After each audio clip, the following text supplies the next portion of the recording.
Try natin yung park. Pwede naman kasi dyan. Sige, pipicturean ko muna si Elle, guys.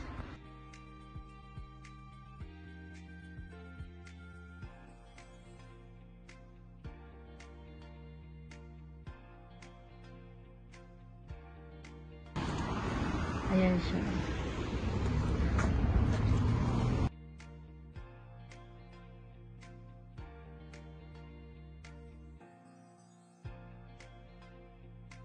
Ganda sa likod ko. Bawal ata hawakan yan. So, hindi natin hawakan syempre, di ba? Baka mapagalitan tayo.